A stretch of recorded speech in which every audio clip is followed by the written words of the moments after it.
কি গিন্নি, এই কটা ভাতে কি পেট ভরবে? ও যা ভাত আছে না, ওটা বেড়াল ডিগোতে পারবে না। হ্যাঁ, আরে বাবা, আমি আর বেড়াল এক হলো? এই বাড়তি কথা না বলে খাও তো।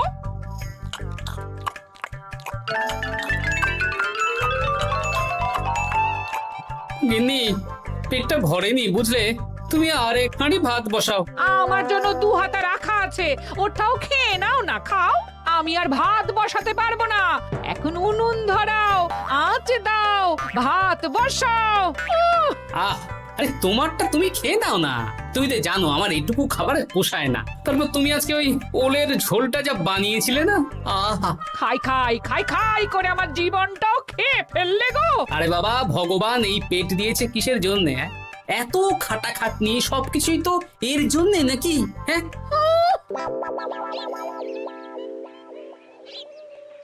দাদু, অনেকদিন ভূতের গল্প শুনিনি, আজকে আমরা ভূতের গল্প শুনবো। বেশ, শোন তাহলে।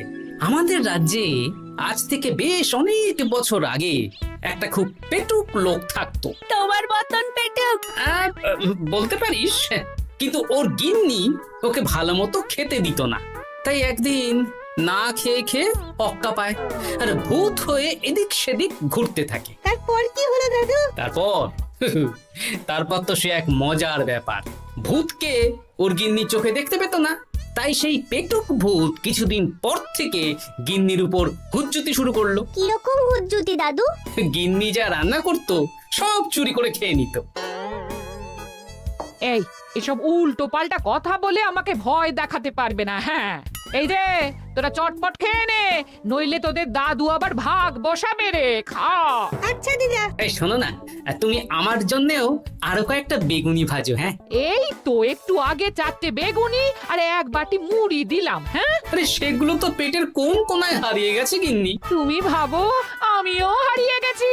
বেশি খিদে পেলে নিজে রান্না করে খাও। আর সে তুমি না থাকলে আমি রান্না করেই খেতাম। দিদা, দাদু কিন্তু তোমাকে চলে যেতে বললো। কি বললে?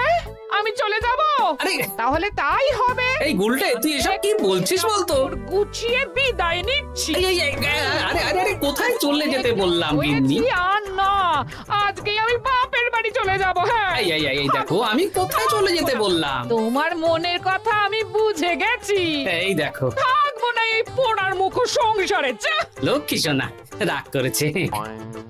হাওয়া গরম আছে, চল এখান থেকে বেগুনি নিয়ে এখন কেটে পড়ি। এই সামান্য ব্যাপারে রাগ করার কি আছে বলো তো? এবার নিজের সংসার নিয়ে নিজে থাকো। সারাদিন শুধু খাই খাই আর খাই খাই। নাও এবার ঠেলা সামলাও। ভুল করেও আমাকে বাপের বাড়িতে ডাকতে যাবে না বলে দিচ্ছি।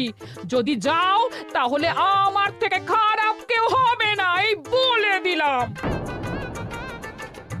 ওগো, তুমি আমায় ছেড়ে চলে গেলে গো, এবার আমি কার কাছে বায়না করবো গো?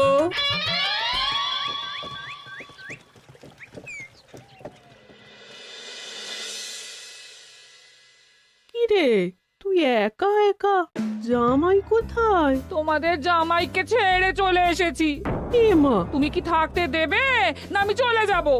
এসব আবার কি কথা বলছিস তুই? হ্যাঁ, এ তো তোরও বাড়ি। আমাদের ভাত ডাল জুটলে তোরও জুটবে।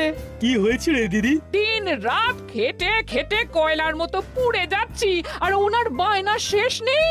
সারাদিন শুধু খাই খাই আর খাই খাই। এবার বুঝবে জামাই বাবু। হ্যাঁ, নিজে হাত পুড়িয়ে রান্না করার ঠেলা।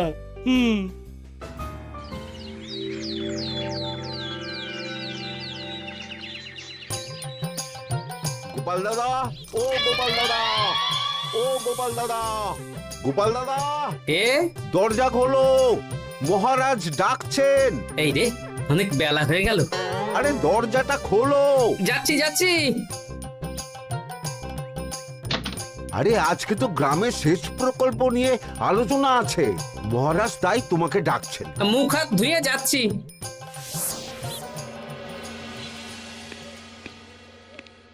দেখুন মহারাজ, দেখুন এত বেলায় গোপাল এলো, তাও নিজে আসেনি, ডেকে নিয়ে আসতে হলো। সত্যি গোপাল, আজকে এত জরুরি একটা আলোচনা সভা, কোথায় তুমি তাড়াতাড়ি আসবে? তা না করে গোপাল বাড়াবাড়ি করে ফেললো। গোপাল, এই আমি শেষবারের মতন বলে দিচ্ছি, ফের যদি এরকম রাজসভায় দেরি করে আসতে দেখি তাহলে কিন্তু কড়া ব্যবস্থা নেব। আসলে মহারাজ, আমার গিন্নি গতকাল রাগ করে বাপের বাড়ি চলে গেছে, তাই বেশ হয়েছে। আচ্ছা, যে জন্য আজকের আলোচনা সভা ডাকা হয়েছে সেটা হলো আমাদের রাজ্যের দক্ষিণে একটা সেচের জন্য পুকুর খনন করা হচ্ছে। এ তো খুব ভালো কথা মহারাজ। দক্ষিণের চাষি ভাইরা অনেক দিন ধরে জলের সমস্যায় ভুগছিল, এবার একটা সুরাহা হবে। কিন্তু এটার জন্য তোমাদের বেতন কয়েক মাস কম পাবে তোমরা। এ কি কেন মহারাজ? তোমার তো এখন একজনের সংসার গোপাল, তোমার আবার চিন্তা কিসে? তাহলেও সেচের জন্য পুকুর খোঁড়া হবে, তার সাথে আমাদের বেতনের কি সম্পর্ক? কারণ ভাড়ারের অবস্থা খুব একটা ভালো নয়, তাই আগামী 3 মাস তোমাদের বেতন 5 মোহর করে কম দেওয়া হবে। হ্যাঁ? হ্যাঁ নয় হ্যাঁ। আর ওই 3 মাসের কেটে নেওয়া বেতন চতুর্থ মাসের বেতনের সঙ্গে যোগ করে দেওয়া হবে।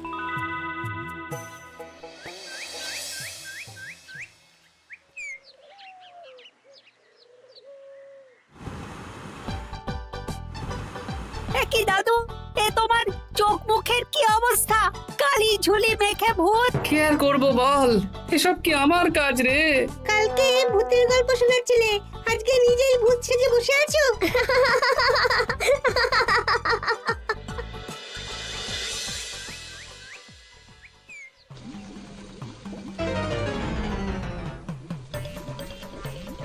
এই রে, ভাতগুলো পুড়ে গেছে। দূর দূর দূর, এভাবে হয় নাকি? না, এবার থেকে ভোজনালয় থেকেই খাবার খেতে হবে। একার জন্য কে আবার রান্না করে? দূর দূর। কি গোপাল দাদা, তুমিও আমার মতন ভোজনালয়ে খাচ্ছ? আমার না হয় বাড়িতে রান্না করার কেউ নেই। আমারও নেই, যে ছিল সে ছেড়ে চলে গেছে। ভাই, আর একটু ভাত দেবে? গোপাল দাদা, ভাত আর হবে না গো, আরো কয়েকজন দৈনিক খদ্দের আসবে, তাদের জন্য রেখে দিয়েছি। তাহলে কি আর করা যাবে? একটু একটু ওই তরকারি একটা শাল পাতায় মুড়ে দে, বাড়িতে গিয়ে মুড়ি দিয়ে খাবো। আচ্ছা, তা দিচ্ছি। তুমি খাওয়া হয়ে গেলে হাত মুখ ধুয়ে নাও। আচ্ছা গোপাল দাদা, গিন্নিমা চলিয়ে গেল কেন? সে তোর গিন্নিমাকে গিয়ে জিজ্ঞেস কর। সেটা জিজ্ঞেস করতেই হবে, তোমার মতো একটা ভালো মানুষকে ছেড়ে চলিয়ে গেছে।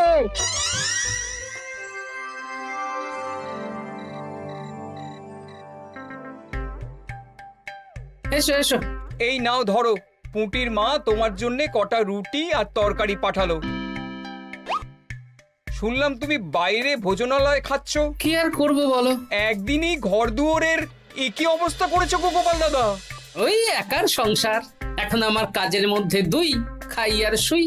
তা গিন্নিমাকে খবর দাও। না না না, খবর দিলে আবার অশান্তি শুরু করবে, বরং তুমি গিয়ে বলো। বেশ, তাহলে কালকে আমি তোমার শ্বশুর বাড়ির দিকে সার কিনতে যাব, না হয় গিন্নিমাকে আমিই খবর দিয়ে দেবো।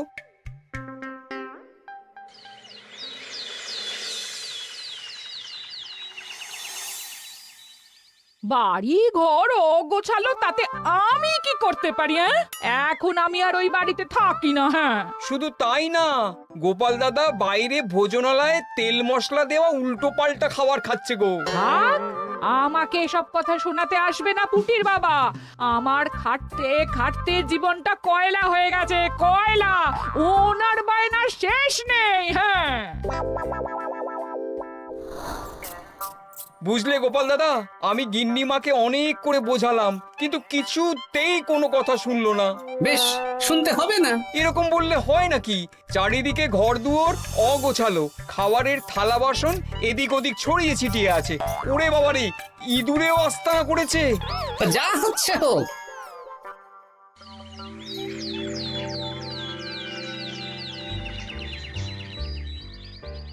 ভোলা, আটটা কচুরি দাও তো ঝটপট, খেয়ে রাজসভায় চলে যাব। এই নাও। ও গোপাল দাদা, শুনলাম নাকি গিন্নিমা বাড়ি ছেড়ে চলে গেছেন? হ্যাঁ, ঠিকই শুনেছো। তাই বাইরের খাবার খেয়ে কতদিন কাটাবে? এভাবে তো তোমার শরীর খারাপ করবে। ওই শরীরের নাম মহাশয়, যা সবে তাই সয়। রান্না বান্না করছো বাড়িতে? না, রান্না করার লোক নেই, আর আমার দ্বারা ওসব কালি ঝুলি মাখাও সম্ভব না। দেখো গোপাল দাদা, এই রোজ রোজ বাইরের খাবার খাওয়া ভালো নয়। ভাবছি আরেকটা বিয়ে করব। হ্যাঁ, বলো কি গিন্নিমা জানলে তো? জানলে জানো, ও তো এখন আর আমার কেউ নয়। গোপাল দাদা আরেকটা বিয়ে করবে? না না না না না, গিন্নিমাকে বলতেই হবে ব্যাপারটা।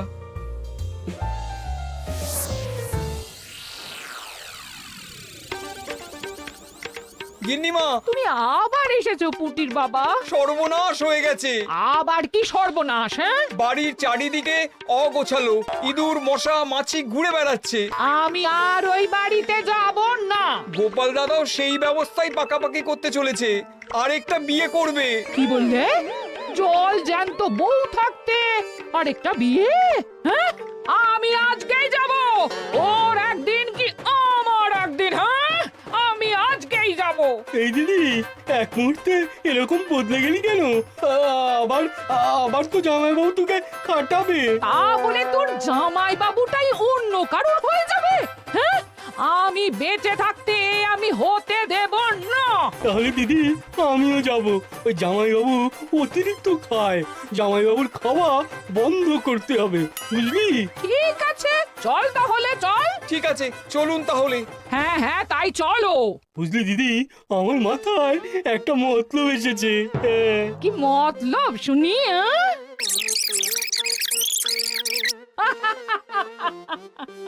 এই বেশ তো বেশ, এতে যদি তোর জামাই বাবুর অতিরিক্ত খাওয়া কমে তাহলে তো ভালোই কথা। হ্যাঁ, কিন্তু খুব সাবধান, গোপাল দাদার নজর কিন্তু বাজ পাখির নজর। তাহলে যাওয়ার পথে একটা সাজঘর হয়ে যেতে হবে। হ্যাঁ, তাড়াতাড়ি চলুন, রাতে মনে হয় ঝেঁপে বৃষ্টি হবে। কই গো, বলি কোথায় গেলে? এ কি, আমি তো বেশ ভালোই ছিলাম, তা তুমি আবার ফিরে এলে কেন? আমি বেঁচে থাকতে তুমি আবার বিয়ে করবে? ওসব চলবে না।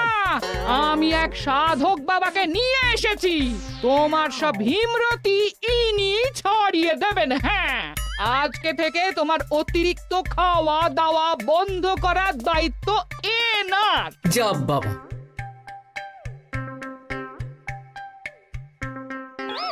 কি করেছো গো? হ্যাঁ, ঘর দুয়ার তো পুরো শ্মশান হয়ে গেছে গো। এখন আবার তোমার ঘর তুমি পরিষ্কার করো। সে করছি, তুমি যাও বাজার করে নিয়ে এসো। ভোলার দোকান থেকে বেশি করে ছানা আনবে, আর রাতে ছানার বড়া করে তরকারি বানাবো। হ্যাঁ, আহা, কতদিন খাইনি, এক্ষুনি যাচ্ছি। উহ, তাড়াতাড়ি যাও, তাড়াতাড়ি যাও। মেঘ ডাকছে, রাতে বৃষ্টি হবে। আমি এই ঘর গুছিয়ে রান্না বসাচ্ছি গো। বলো কি গোপাল দাদা, গিন্নিমা ফিরে এসেছেন? হ্যাঁ, সকালে তোমার দোকানে বলেছিলাম না বিয়ে করব, সেটা নিশ্চয়ই কেউ শুনে গিন্নির কানে দিয়েছে। ব্যাস, ঘরের বউ ঘরে চলে এলো। সকালে যখন তোমাকে আমি ওই কচুরি দিচ্ছিলাম, তখন তো ওই পুঁটির বাবাকে দোকানের সামনে দিয়ে হেঁটে যেতে দেখেছিলাম। তাহলে পুঁটির বাবাই খবর দিয়েছে, ভালোই হয়েছে। যাই হোক, আমাকে ওই 500 গ্রাম মতো ছানা দাও তো, গিন্নি ছানার বড়া দিয়ে তরকারি করবে। ভালো তো, ভালো তো, তোমরা ওই কর্তা গিন্নি একসাথে খাবে। আবার কোন সাধককে নিয়ে এসেছে যে আবার খাবার খাওয়া নিয়ন্ত্রণ করবে? দেখো কি করে তোমাকে সামলায়। এই নাও।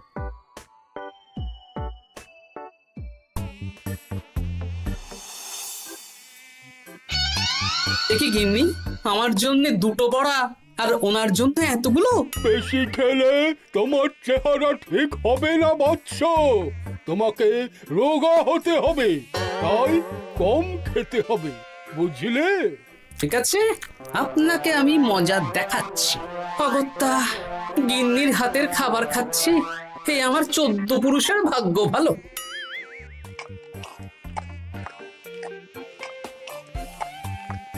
বাবা, আপনাকে আরেকটু তরকারি দিই বাবা? দে মা, দে। আমাকে দাও। একদম না, বলেছি না তোকে রোগা হতে হবে। হ্যাঁ, কি মশা রে তোদের বাড়িতে। আরে রে, নকল গুফ, মশা যাওয়ার আগে আপনাকে আমি তাড়াবো। এই কদিন চারদিকে সব ছড়িয়ে ছিটিয়ে নোংরা করেছে। মশা মাছি এত তাড়াতাড়ি যাবে না। হ্যাঁ, আমার খাওয়া হয়ে গেছে, আমি উঠলাম। আপনি ভালো করে খান কেমন?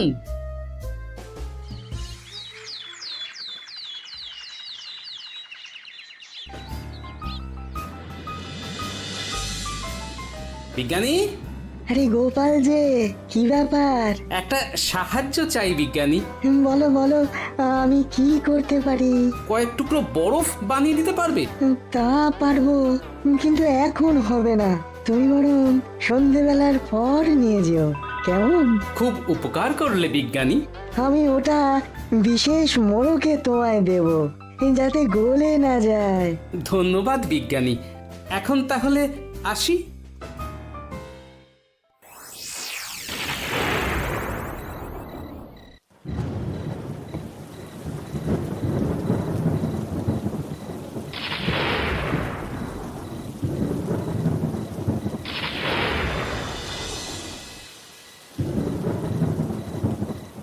ভালো করেছিস বাবা, যা মশার উৎপাত, মশারি ছাড়া ঘুমোনো যাবে না। কথায় আছে সেবাই পরম ধর্ম, তাই একটু ধর্মকর্ম করছি আর কি। আপনি ঘুমিয়ে পড়ুন, আমরা ওই ঘরে গেলাম। হ্যাঁ, সব দরজা জানলা ভালো করে বন্ধ করে দিয়েছো তো? ঝেপে বৃষ্টি নেমেছে। হ্যাঁ হ্যাঁ, কোনো চিন্তা নেই, তুমি ঘুমো। আজকে অনেক খাটনি হয়েছে গো। হ্যাঁ, জয় ঠাকুর।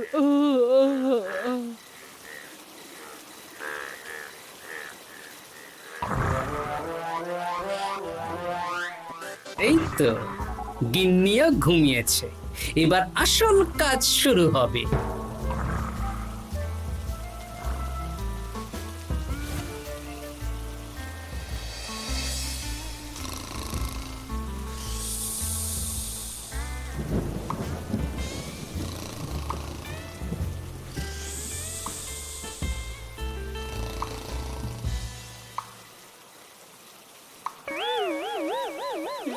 কি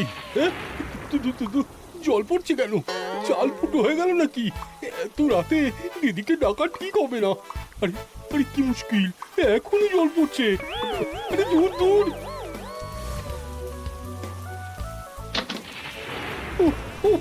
বাপরে বাপ।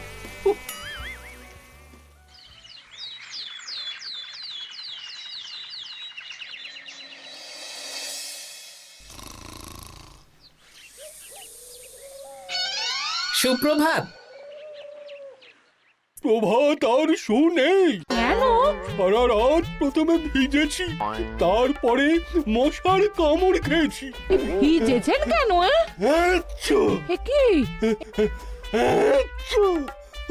রাতে চাল ফুটো হয়ে জল পড়ছিল। আচ্ছা, খুব ঠান্ডা লেগেছে। একটু একটু মধু আর তুলসী পাতা দে, একটু খাই। এই দিচ্ছি বাবা। এ হতেই পারে না, কদিন আগেই তো চাল সারিয়েছি। ঘরের মধ্যে তাহলে জল এলো কি করে? ঠিক যেভাবে আপনার নাকের নিচে নকল গোঁফ এসেছে শ্যালক বাবু, ঠিক সেইভাবেই। এই রে, হয়ে গেল।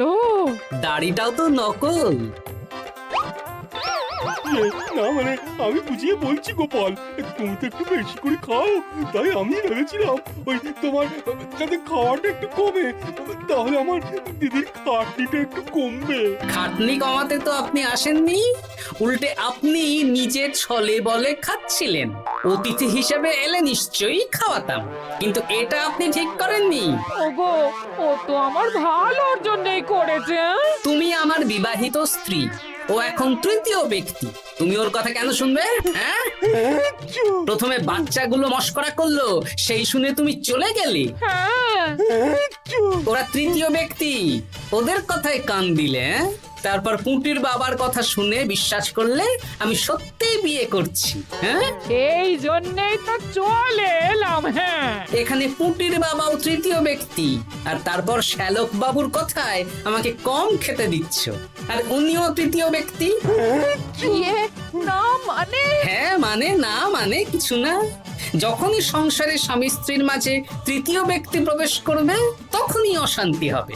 নিজেদের সমস্যা আমরা নিজেরাই ঠিক করে নেব। আচ্ছা গো আচ্ছা, ঠিক আছে, আর কোনো বাইরের লোকের কথা শুনবো না। এবার বলো তো, ছাদ থেকে জল পড়ার ব্যাপারটা কি? ওটা তো কাল রাতে মশারির উপরে বরফ রেখেছিলাম, আর সারা রাত ধরে বরফের জল শ্যালক বাবুর গায়ে পড়েছে। ছাদ ঠিকই আছে গিন্নি। হ্যাঁ নয় হ্যাঁ, কাল যখন খাবার খাওয়ার সময় দেখলাম আপনার গোঁফ খুলে যাচ্ছিল, আপনি ঠিক করলেন, তখনই একটা সন্দেহ হয়। ওরে ওরে গোপাল, আমি আর তোমাদের কর্তা গিন্নির মাঝে থাকবো না।